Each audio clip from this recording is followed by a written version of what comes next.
welcome to Mid-On Scandal. This is our weekly look at the television show Scandal from a man's perspective. I'm Tony Scott. There is Mark Clark, and there is Troy Johnson. And the episode this week was called The Fluffer. The Fluffer. The Fluffer. I wonder how many people knew what the Fluffer meant. Tony, I really thought you were going to start the show asking that generic question that you like to ask. What is a fluffer?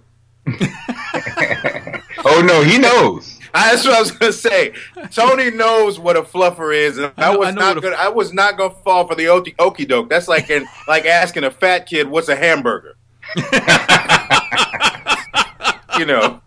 Yes. Well, for those who don't know, Tony, why don't you do the honors? Well, being that you be the more worldly one, I would yield to you. Oh, I'm the more worldly one. What?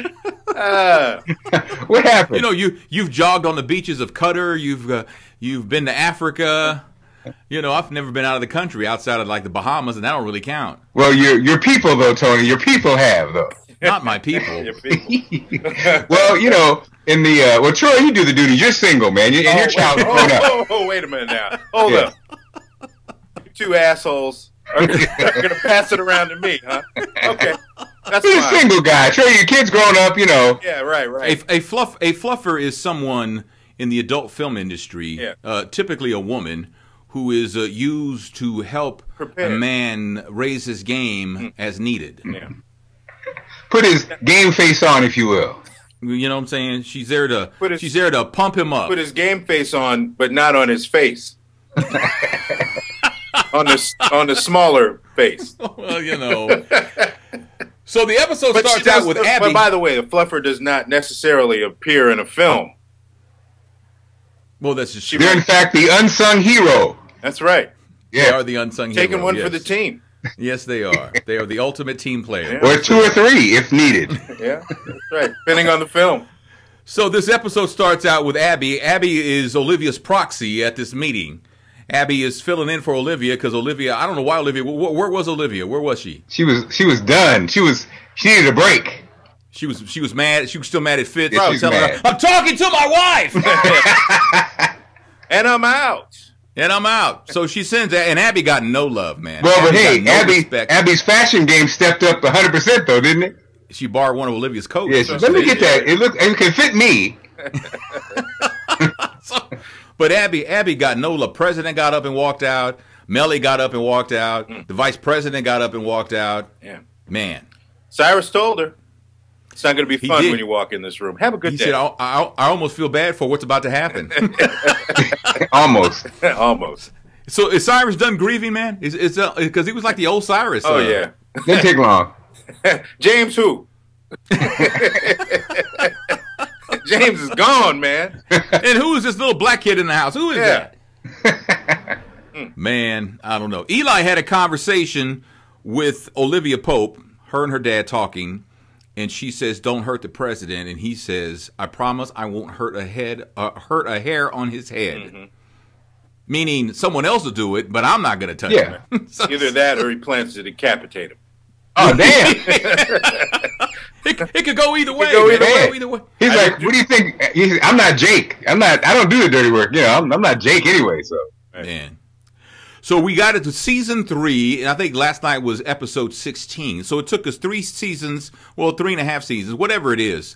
3 seasons, 2 seasons, and 16 of the 3rd season to finally come to the conclusion that Huck is the voice of reason. Huck is the voice of reason. Huck is the one telling Olivia, you don't want to mess with B613. I don't care. It was your father. I don't know who's running it. You don't mess. They destroyed my family. They will destroy you. They will come after you. They will do what they have to do. And as we find out, and we'll talk about later in the show, that's exactly what happened. Yeah. I mean, Huck. Go ahead. He even predicted the conversation. Yeah, that's true. Yeah. And Huck has his own struggle face. He does have his own. And he uses it quite often. And it usually, when you see his struggle face, that he's giving you some information you need to know. Yeah. He talks in like breaths. Yeah. You need to leave B13 alone. You don't want to mess with them. They destroyed my family. You know, he's got phrases. You know, he'd be great in radio, because in radio they teach you to use brevity. They teach you to use word economy. He would be great at that, because he just gets out what he needs to get out, man. Hey, Tony, don't put anybody else in our job. I know. We don't need any help, man. Ricky Smiley, Steve Harvey. Now Huck got his own damn show. Damn. Leaping right over us. Man. Damn. We were next. Anyway. So this Reston guy, who's the third dog in a 3-dog race for president, he's running for president. What is he, the governor of Maryland? Maryland. Mm-hmm. And his wife is in prison. Who would vote for someone whose wife is in prison? Right. I mean, does one have to do with the other? In most cases, you know what? I don't know. But maybe he got the sympathy vote, because didn't she kill somebody? Yeah. Well, she did. Yeah. So maybe, it's like, here I am, just a hardworking servant of the good state of Maryland. Yeah. Trying to do the best I can to make this state a great place to live. And my wife is crazy. She killed somebody. So, maybe they went that route. But I mean, we wouldn't vote for Michael Dukakis because his wife was treated for depression. How are we going to vote for somebody whose wife who killed somebody? It's different now, man. Oh, is it different now? Man, hey. Oh, never mind. Never mind. I'll leave that alone, Troy. I don't want to get taken out. But so who's going to be who is this woman writing this book about President Fitzgerald Grant? This you know who she is.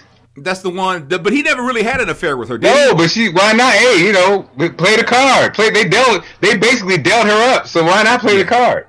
Yeah. So she says the president is a baguette. What does that mean? I don't know. What does that mean? I don't know. I couldn't figure out what does that mean? Tony knows what a fluffer is, but doesn't know what a baguette is. Right. What is a baguette? Well, what is that? You know what it is. I don't know what it is. Big mounds. That was Tony's nickname, Troy, back in the day. So. Oh yeah. All right. Okay. You know what it is. Okay, moving on. Fitz just signed a deal with Panera Bread, though. So congratulations. Yeah. An endorsement. Apparently, that's a new way to describe package size. So he comes in a baguette. He wasn't a French roll. He was a baguette. You notice how Olivia's ears perked up? She was concerned. Because when you got a baguette, you got yeast, and you don't want that. He was like, huh? You know what? I don't understand Fitz, man. Fitz wants a new running mate. Yeah. Why? Because he found out that his current running mate has slept with his wife. Yeah. His running mate is running up in something. Running up in his mate. And Olivia tells him you can't change, because if you do that, you're going to destroy your candidacy. You're going to have, this is the one you chose. Yes. This is the one you're going to have to go with, and that's the end of it. And that makes sense, because look at his vice presidential choices. Yeah. First one is crazy. He's killed somebody. Her husband. And left his administration to run against him. Right. Then his second, and now his second pick is, porking his wife. So good job, Fitz. And you got to give Olivia got a chance to get it off her chest too, while she reminded him that no, you're keeping the damn vice president. And by the way, she had her go off. What service am I billing you for today, Fitz? Yes. Right. That's when the fluffer line came out. But boy, she let him have that, man. She was heating him up. She sounded like a daddy, and that she got it from a daddy, didn't she? Gave a little got it from soliloquy. What do you want from me? What do you want? What can I do for you? Mm-hmm. What service am I billing you for today? And they were going at it. It reminds me of a marriage, but it was very interesting. They did not like each other today. You know what I mean? They didn't like each other today. But it's okay. So we go to on the next scene. Mama Pope apparently got needs. Yes. Yes. Mama Pope hadn't had none in a while. 22 years. 22 years, and that's what she goes with right there. Well, that was her boo from 22 years ago. Apparently, they picked up where they left off. Man. Well, the sad part was they say that in fact was not a weave she has on her hair. see, you see there. That was the remnants of that 22 years. She just had it displaced. Well, hey, you remember how there's a song that I remember the lyrics now. She want that old thing back. Man. She got it. You didn't see they showed a shot of him, but in the background there was a machete. How many years? Good gracious. It's like cutting sugar cane. It's like cutting sugar cane. So this woman that works, that Harrison knows, also considers Marie Wallace, a.k.a. Mama Pope, a mentor. Mm-hmm. Yeah. Yeah.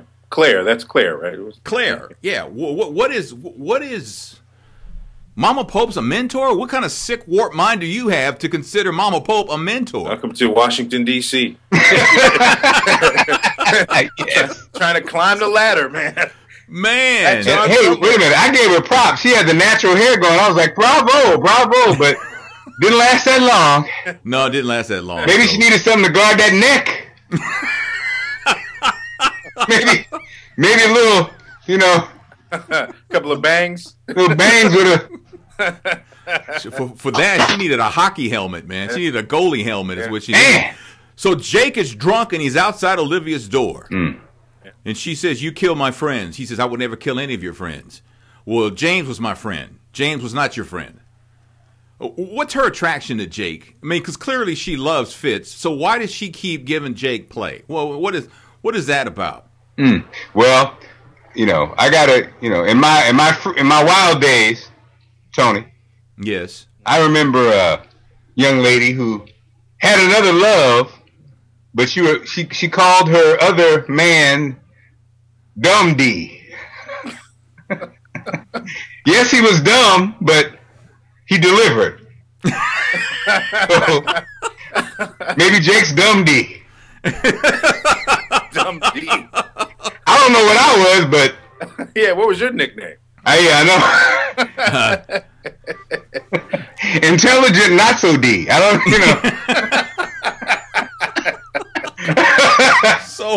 So Fitz is, even though Olivia Pope told him, no, you got to stick with Andrew Nichols, but he's vetting VPs. He's got the Latina senator in there, and Olivia goes in there and just ushers her out of the room. Yeah. I don't know if it was slick or borderline rude. Fitz called it rude. It was rude. It was rude? Yes. Especially the last part when she was like, Laporte. That's messed up. Why is Fitz so wounded about what Melly did, given his own history? I mean, how does he get the nerve to be wounded like he says he is for what Melly did, sleeping with someone, and yet he's been doing the same thing with Olivia Pope? Do you remember? And you remember early in season 1, there was another woman who claimed to have been pregnant by him. Mm-hmm. Remember that? Yeah. So Olivia wasn't the first one. Do you remember the movie? Wasn't the only one. Remember the movie Revenge of the Nerds? Yes. Yeah. Okay. There's a scene in the movie where the Lambdas, they're having a fair, right? And they're selling pies. They're selling cream pies, right? And they're just flying off the shelf. So the jocks were like trying to figure out, why are these pies selling so well? So they buy one, they eat the pie, they look in the bottom, and it's the captain of the football team's girlfriend naked at the bottom of the pie. And he says, "Hey, that's my pie." It's the same thing. It's the same thing, Tony. That's Fitz's pie. Man. You know what? And Troy, you went around the mulberry bush, but it was worth it. Thank you. I did. Well done. It's a classic American movie. Well played. So Olivia asked Fitz, "What do you need? What do you need right now? What do you need?" His response is, "I need Andrew to stop screwing my wife." And she says, "Consider it done."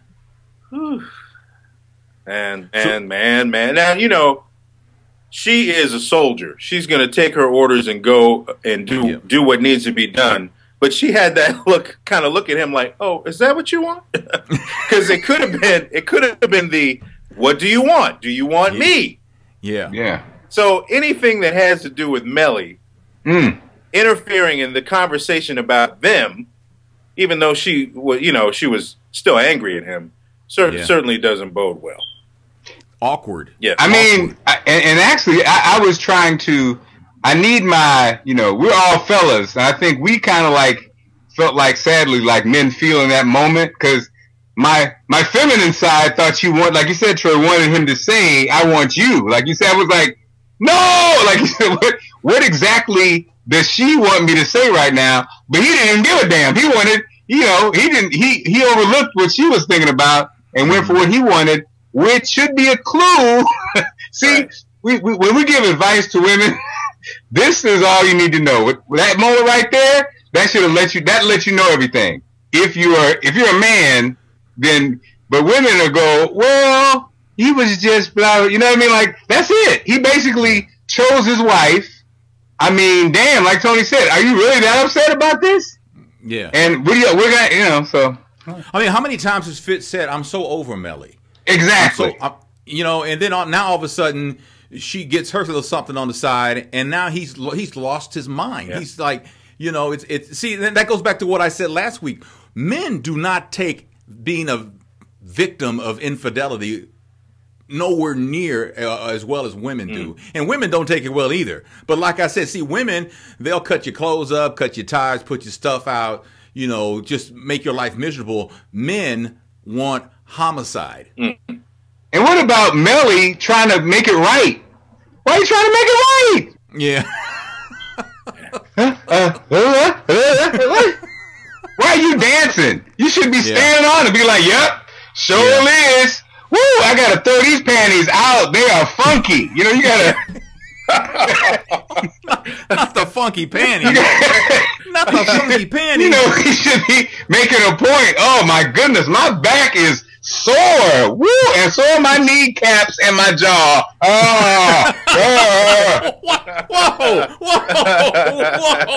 Whoa. Hey, you know what I'm saying? She should have been bringing it, like making him be like, oh. She was trying to please him. You missed Mr. Mueller, by the way, Mark, this morning. Yeah. What was the better conversation last night? Was it the "what do I need to bill you for today, Fitz"? Or was the better conversation the one that Olivia had with the vice president candidate, Andrew Nichols, when she told him, screw Melly or be the VP? Which one do you want? You can't have both. Yeah, if you screw Melly, you can't have both. You can do that for about a month. Yeah. She says, but if you choose Melly, it's going to be my job to end your career and make your life miserable. Is that what you want? It's up to you, though. Decide. I mean, she said you got 24 hours. We hadn't seen that Olivia in like 8 episodes. And that's the old Olivia. I got Olivia. I gotta keep it real though. It felt kind of good to see her in that mode, man. Yeah, that's right. Well, that's the Olivia we all fell in love with, the one who's in control, who makes things happen. Right. But what color coat was she wearing? we go back to this Governor Reston, who's running for president, and she apparently has a file that she got she gave it to Leo to show it to Reston's wife in prison. Well, the two campaigns kind of teamed up. To take Reston out and make it a 2-horse race. Exactly. So Reston got smoked by Pope, man. Yeah, he did. He did, and he's done. He's done. Yeah, that's true. Man, can you imagine though? Okay, he's done. Okay, so a guy's running for president whose wife is in prison for committing murder. The other candidate is fresh off of killing her husband. Yeah. And the guy who's the incumbent, the president, has blatantly carried out an affair, flaunted his affair, because he really has, with Olivia Pope, even though he denied it. He killed a Supreme Court justice. Aha! Remember that one. And then the election, unbeknownst to him, but it still happened on his watch, the election which he won the presidency was rigged for him to win. So out of those 3 candidates, which one are you voting for? Welcome to America. Right there. That's right. Welcome. That's crazy, man. Yes, it is. So Huck says, he gave her the gladiator speech, and then he says, I need you to get this little device on Jake's phone so that we can get information from it. It needs to be on there for like 30 seconds. And I guess he cloned the phone or something so they could have access to what's on it, but it needed to be there for 30 seconds. Mm-hmm. She says, well, how am I going to do that? And then he gives her the look, well, you know what to do. You're going to have to take one for the team. He said 2 words, nappy dugout.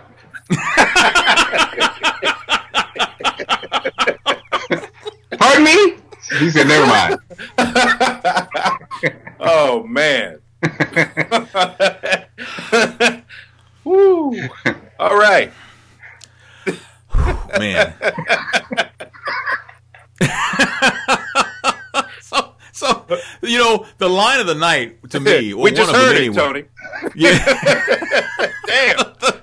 When Harrison told Huck, "You're lucky you're not normal, man." That's funny.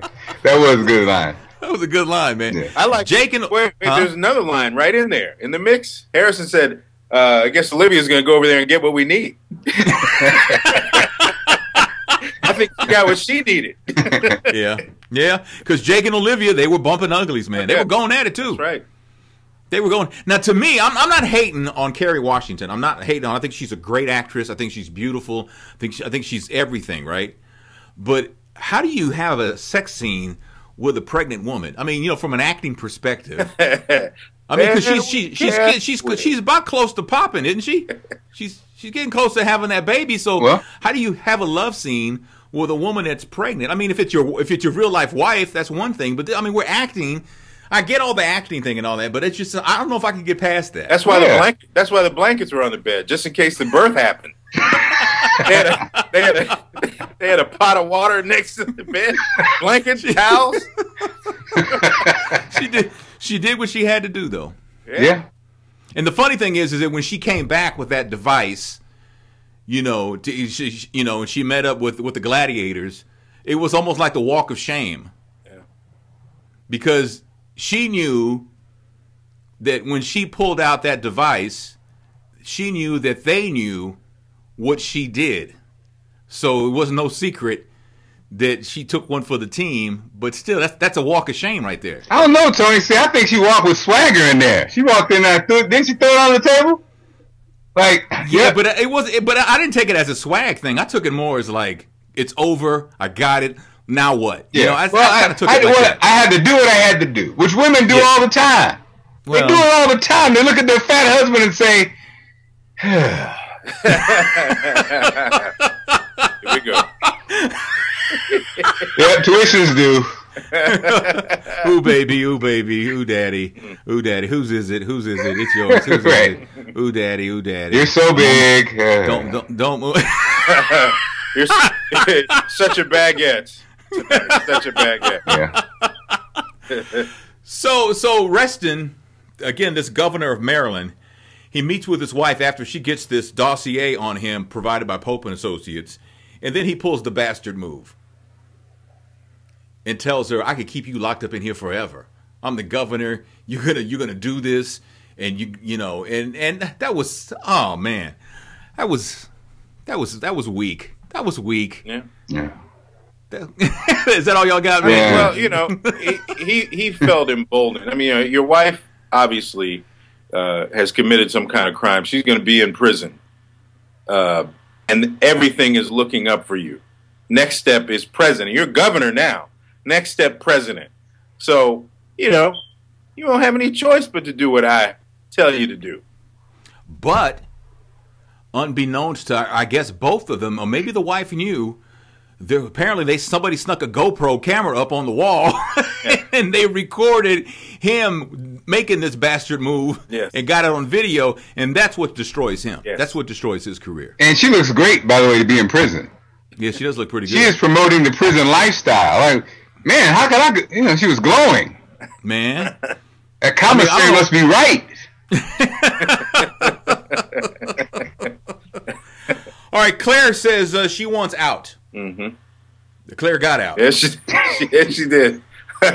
Maybe not the way she wanted, but she got out. Oh my God! I knew Claire was, when she said that, I was like, well, there you go. Yeah, you're done. Yeah, she was. It reminded me of a radio station I worked for, and we had a meeting. The Quiet Storm guy interrupted the meeting to say I have to go to work, and the boss is like, okay, and then as the door shut, he's like, he's fired. Actually, yesterday was his last day.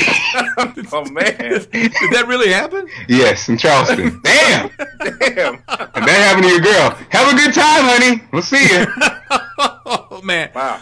But you knew the end was coming when she was having the conversation with Mama Pope, and Mama Pope says, "Okay, I got this. Now you need to go. Go where? You need to. You got to. No, how long do I have to stay away? Forever, honey. Is that a problem?" Yes. Damn, Mama Pope. And she answered correctly. She says, "No, it's not a problem." But apparently, for Mama Pope, it was a problem. Yeah. Oh man. He said, "Forever, and that's a mighty long time." Yeah. She went Prince on her. So Eli, Olivia Pope's father, and Olivia are having dinner in a restaurant, and who just walks up like she was supposed to be there, but she's running late. She just blows in and she sits down, and there's Mama Pope, Daddy Pope, and Olivia Pope sitting there having a family dinner. And what does Mama Pope tell Eli? "I'm sorry you lost your little army." Yes. Damn. She is. That was a tense scene too. I thought the knife. I didn't know. I was like, man, because it could happen. They were gripping up those knives, weren't they? Yeah. Yeah. Well, what, he grabbed the butter knife and she had the steak knife? What was that? And then she tells him, which one of us is fastest? We'll see which one is fastest. Yeah. Yeah. And Eli actually, he did a double. He thought about that. He was like, yeah. He kind of bucked up a little bit. I mean, he wasn't. When's the last time he killed somebody though? He out of killing practice. He never killed anybody. You know what I'm saying? She been killing folks. She's the Mortal Kombat queen. She's killing people. On the way then she killed a whole plane full of Asian people, and then cut the intestines out of stuff. I mean, she's really working out, killing out. Yeah. This is spring training for her. Its season hasn't even started. How about that? So Melly runs across Andrew Nichols, the vice presidential candidate, and she goes, "Hey, I got a couple of hours. You make this. Let's make this happen. Let's talk about policy." Yeah, policy. Yes, she wanted to go over his policy. That's right. And he shot her down. Yes. Because he's scared of Olivia Pope, is what he is. Is he? Well, I mean, but is it? I want to be vice president. I mean, it could have been what Olivia said. The power, men like you want power. Yeah. And you can. I can't remember if she said this, but it would have gone along with the conversation. You can always find somebody to smash. But I think I had the closed caption. I think that did crawl across the screen. It may have. I mean, it kind of felt like that moment. Like he's like, okay, he feels very strongly for Melly, but he knows, yes, that he'll be crucified by Olivia Pope. But even more than that, the clear pathway to what I want is VP. Well, he did tell Olivia, "I love her." Yeah, he said that. He did say that, but apparently that's not going to be enough. But Melly figured it out, and she bust into the Oval Office, and she slapped the taste out of Fitz's mouth. That's right. Wow. Slap, mother. I mean, she came from like back here, man. It was like she was like, she did what Sugar Ray Leonard move. Remember when he used to do the bolo? She smack. Man, I mean, she slapped the tartar out of his mouth, man. Yeah. And it was like, wow, and she just went off on him. Did she even realize that there were other people in the room? She wanted him to stay.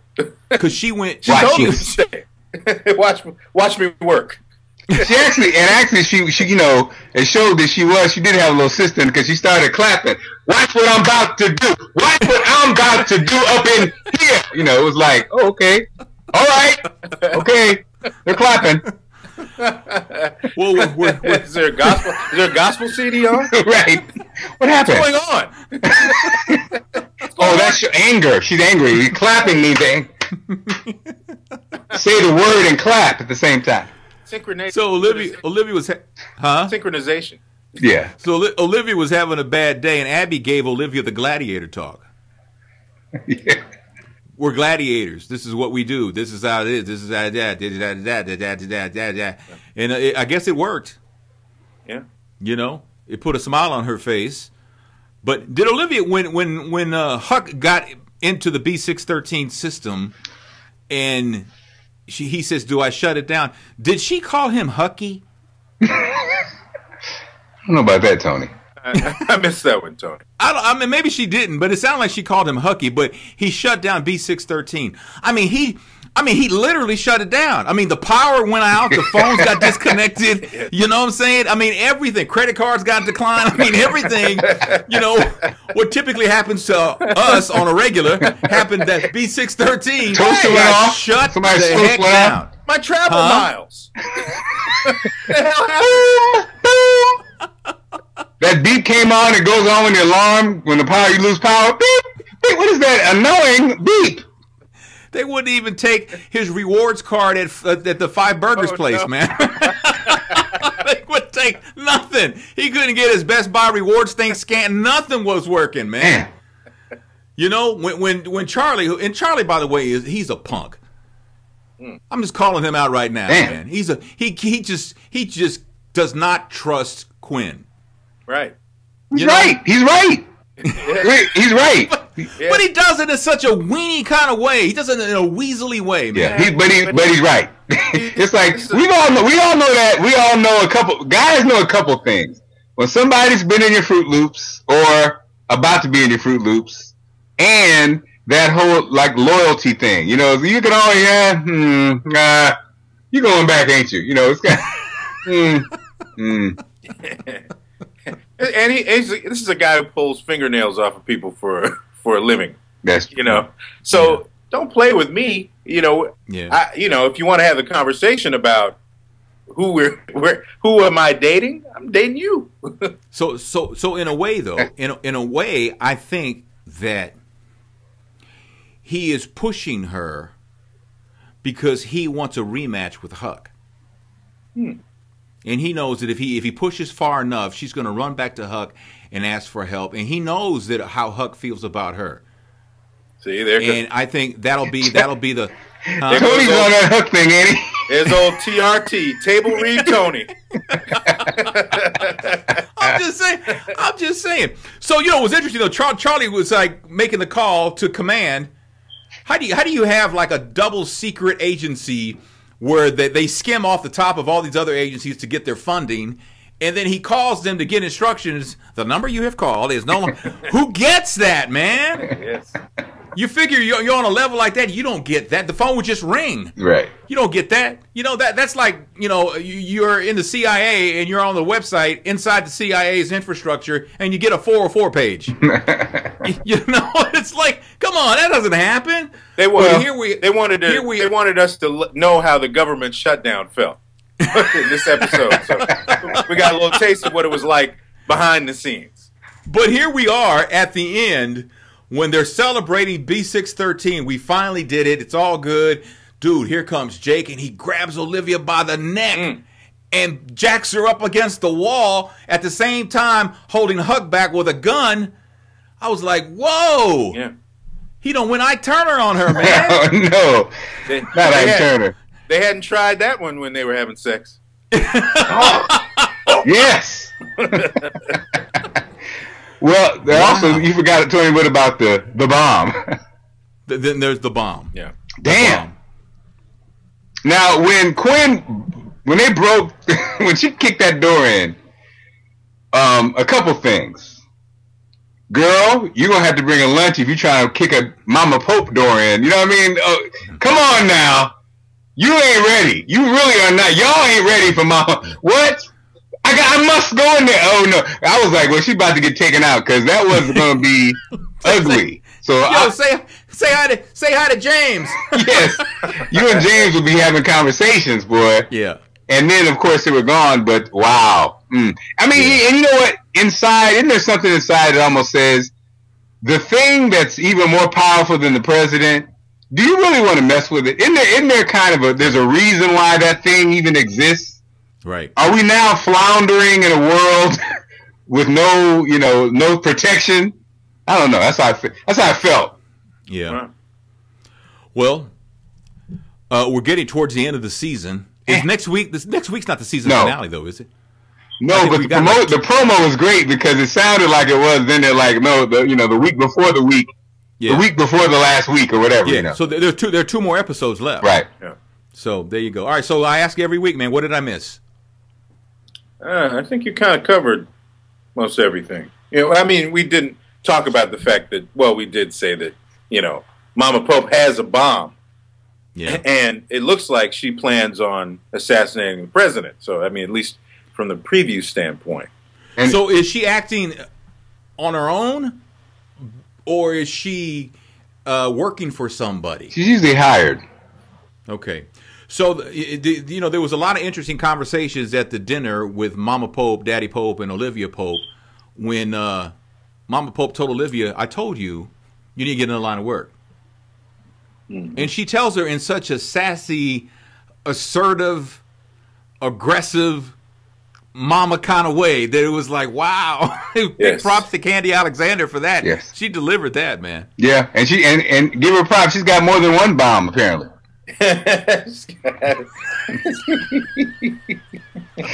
So them thick thighs up in there. Go ahead, girl.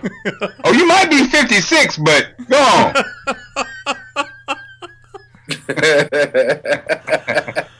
Oh, well, there you go.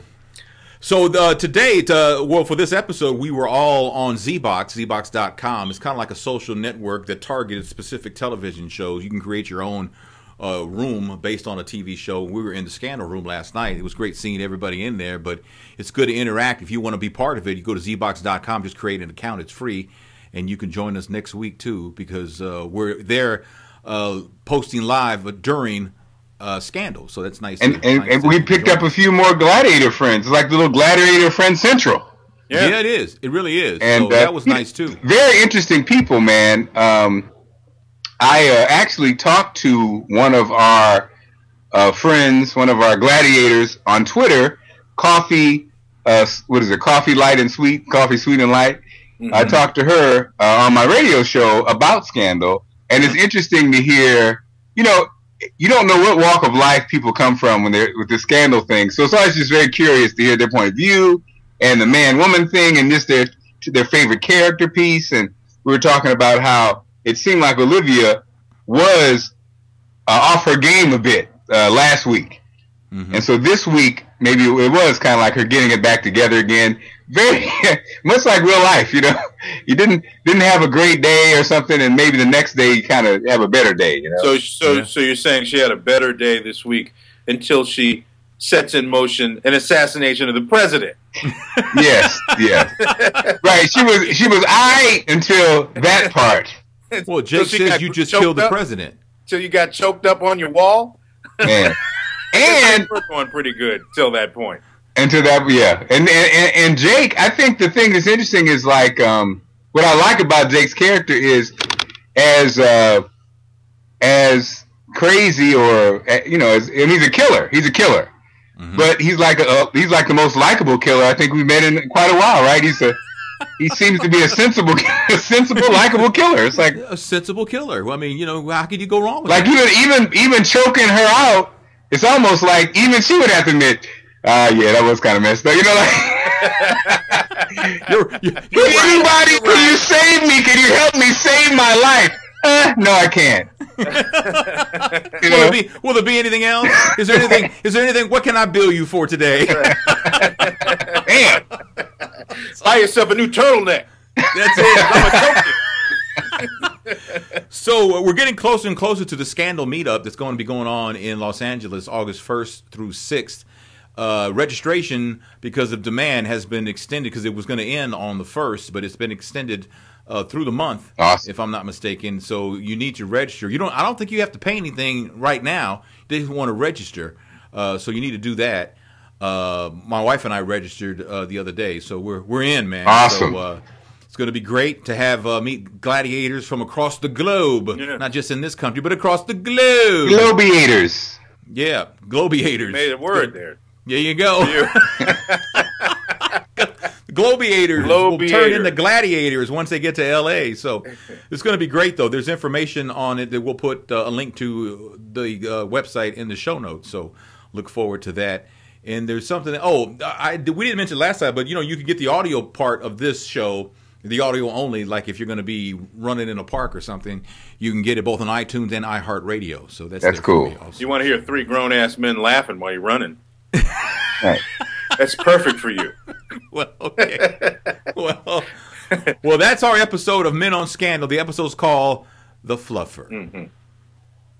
I'm going to go find out exactly what that means. Really? Lucky you. Are you really going to find out what that means? No, I'm not going to find it. No, right. Man. Come on, man. You see the color of this hair? Looks like you've been fluffed already.